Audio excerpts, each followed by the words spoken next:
Hey guys, uh, it's gonna be a little different type of video today.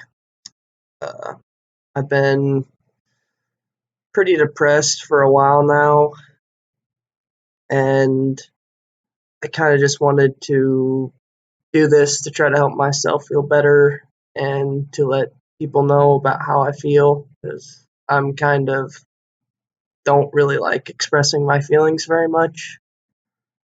Uh, but I'll just give a little background.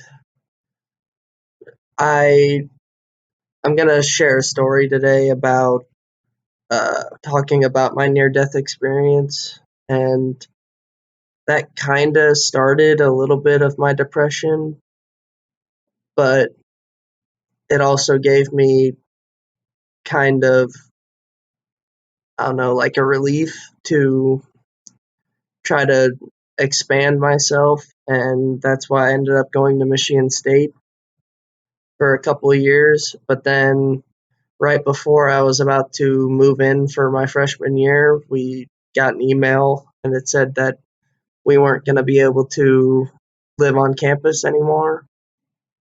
And that really took a huge hit for me because I just kind of wanted to get away and get like a fresh start. But yeah, that was a big hit. So, I got through that whole year and then finally I was able to go the following year.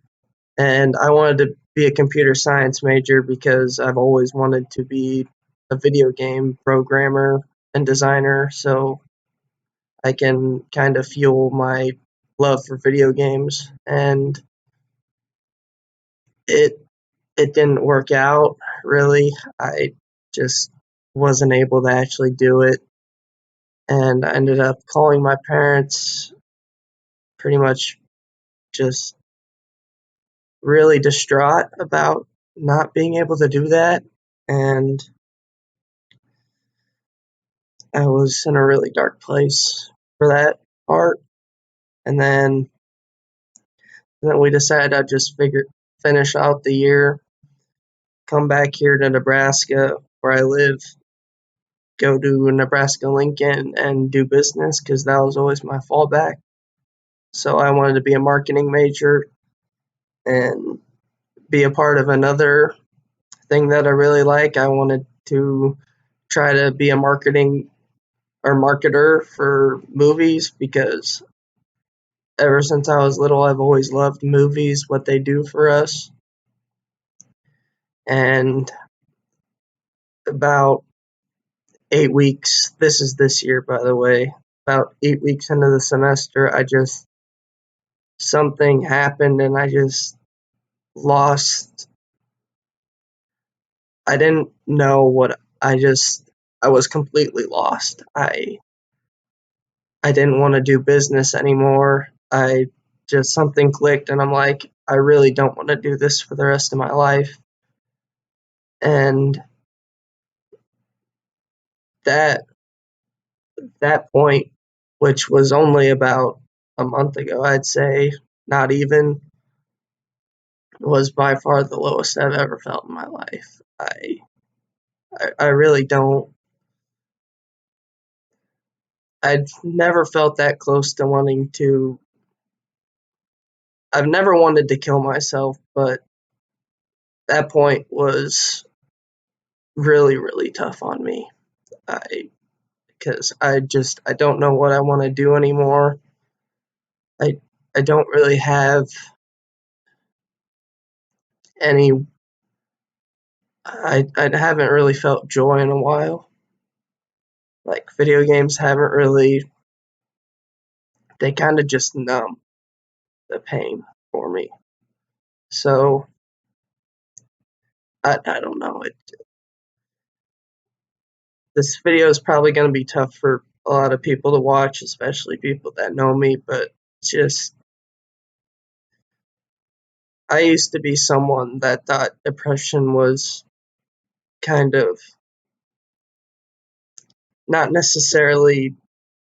I just didn't really understand how someone could be so sad for so long and feel so hopeless until I've gone through it, and it's been probably pretty much like 3 years. I'd say I really haven't been very happy, but because now even the things that I've always loved, watching movies and playing video games, they just they're just numb to me. They don't really do anything for me anymore. And I really need to get back to a point in my life where something actually makes me happy. I'm not really sure what that is. That's why I'm dropping out of school, trying to kind of figure out what I can do for the rest of my life to kind of feel good about myself. But yeah, right now it's just tough. So for my own good, and I actually have only shared this with people in my writing MSU class because I've always loved to write. If this isn't that great. I'm not a very good editor, but this I might start crying, which is hard for me to say, but this story really kind of helps me. I go back to it a decent amount of the time just to kind of try to get myself feeling better because it's about my near death experience and I really should have died that day. I I'll just start reading it and then I might go into more detail after, but here it is. It was a nice and sunny day in early September. My friends and I were planning on going bowling right around lunchtime to have some friendly competition. The teams were going to be me and Tyler versus Matthew, JP, and Garrett. The plan was for me to go and pick up JP, and we would all go and meet at the bowling alley around 11 a.m. After we were all done bowling, we were planning to go all grab something to eat together. My parents were going to head to Lincoln to watch my sister run in a track meet, so it was perfect since they were not planning on feeding me or doing anything with me for the day. They left around an hour before I left to go and get JP. Right before they left, they said the usual things all parents do. They said, "Be safe, do not do anything stupid, and of course, I love you." After they left, I brushed my teeth, showered, and did everything else I needed to do to get ready before I went off to bowl with my friends. So once the clock was around 9:45 a.m., I got into my 1994 Toyota Camry and started to head over to my friend's house to pick him up. When I was on my way over there, I could feel the old car shaking and trying its best to get me over to my friend's house. Once I turned onto the gravel road, I could feel the tires losing traction and I was starting to lose control of the wheel. After a short while, I was able to gain back control and I was able to make it to JP's house right around 10 a.m. After I parked, I got out of the car and walked up to the door to ring the doorbell. JP, of course, was not ready yet, and his mom greeted me at the door. After a short while, he came out of his room and we were ready to leave. Right before we walked out the door, his mother said the same things my parents said right before they left. After she said her goodbyes, After she said her goodbyes, we got into my car and we tried to find a good song on the radio before we left their driveway. Once we finally found a good song, I backed out of the driveway and we started to head towards the bowling alley so then we can meet up with the others and have our friendly competition. We were making our way to the bowling alley on the gravel road. Then suddenly, my wheels gave out and I lost control of the wheel. I quickly readjusted the wheel to try and save us from going off road, and then I jerked it the other way when I realized I could not keep it on the other way. Then suddenly I knew there was no saving it and we were going to crash. We were heading straight towards a cornfield and I knew we were in trouble. I quickly blinked so then I could try to be able to react if I had to. Then I noticed there was a huge tree right in my line of sight. I knew there was no way to avoid it, but I knew if I hit it, I'd probably die from blunt trauma of taking the bulk of the hit. Suddenly, the car flipped as if it was an act of God to save my life, and then we flipped. I'll never forget looking over at JP, seeing the dust and other things in my car flying in between me and my friend as our lives were at stake. I could feel the muscles in my body tense up and flex to try and protect myself from the blunt force of the crash. We hit the ridge with such force that I could feel that we were about to flip again. The second flip was such a blur because it happened so fast. The next thing I remember was being faced upside down and being almost choked out by my seatbelt. At first, my seatbelt did not budge, and I was worried I was not going to be able to get out and get help if my friend was injured. After some aggressive pushes, the seatbelt finally budged and I was able to drop. I turned and looked at JP and I told him we must get out of the car as quickly as possible and asked if he was able to move. I was looking and trying to find a way out. After some looking around, I was able to see that part of a window was shattered and it looked big enough for us to be able and crawl through. I told JP he thought the same thing, so we both crawled through the opening and got away from the car and went back on the gravel road to see if anyone was coming. I noticed my phone was missing and started to worry that I not only crashed my car but lost my phone. So I started looking around the entire crash area looking for my phone, hoping I could find it so I could call my parents or someone about what had happened to us. JP still had his phone and he asked who he should call.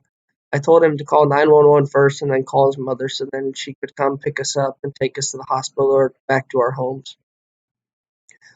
After he was done calling them, I was so pissed. I was going on a rant about how stupid I was for driving like that. I was thinking about what I could have done differently to avoid it, like not driving so fast or being more careful than I was. I also thought about what my parents would think and how mad they would be once they found out what I did to my car. The police officer and JP's mom both showed up around the same time. The police officer asked us some questions about the accident and what all happened. He then asked if we needed to be taken to the ambulance. We both had some injuries, but none too severe.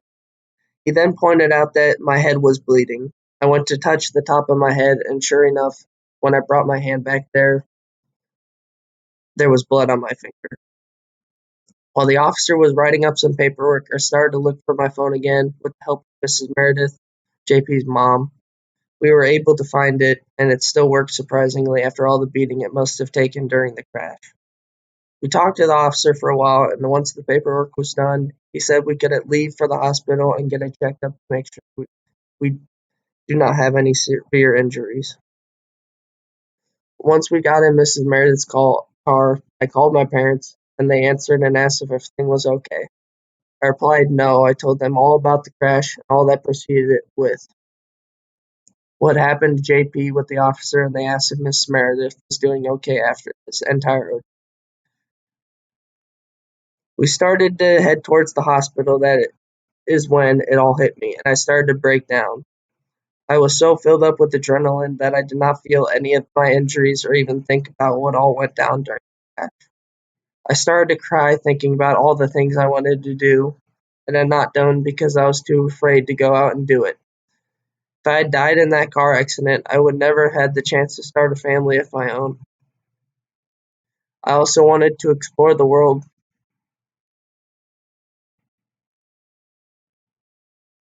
more.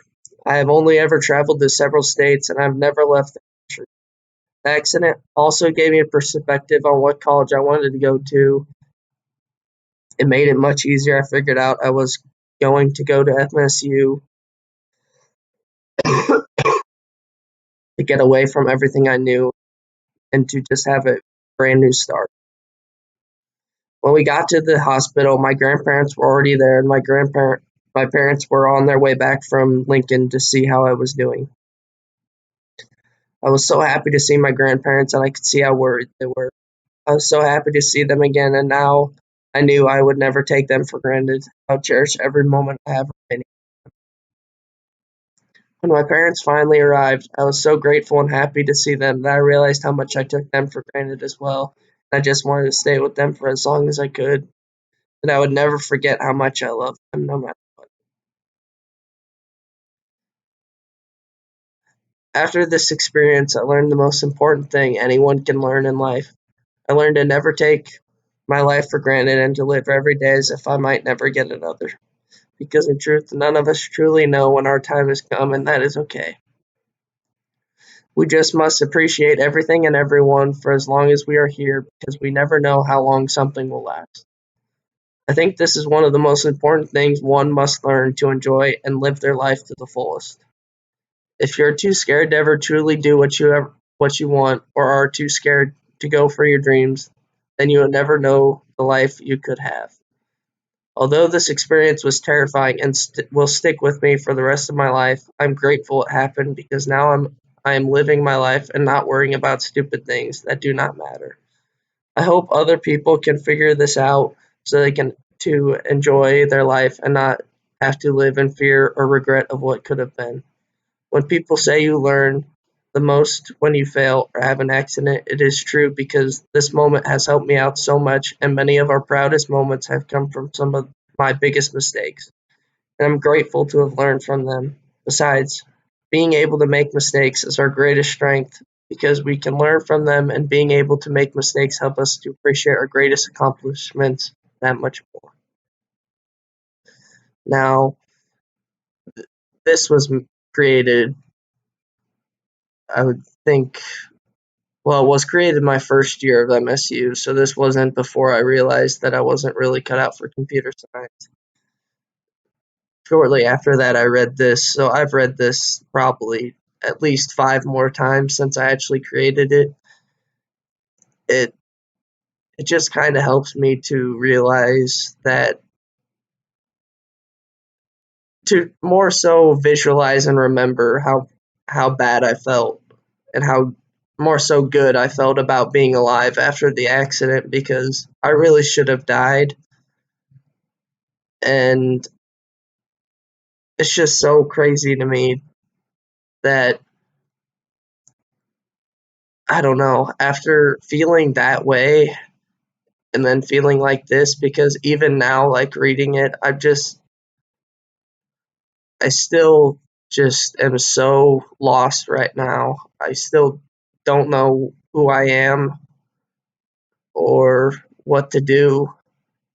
That's why I'm trying to find something to help me along, and hopefully this video can help not only me but whoever's watching this.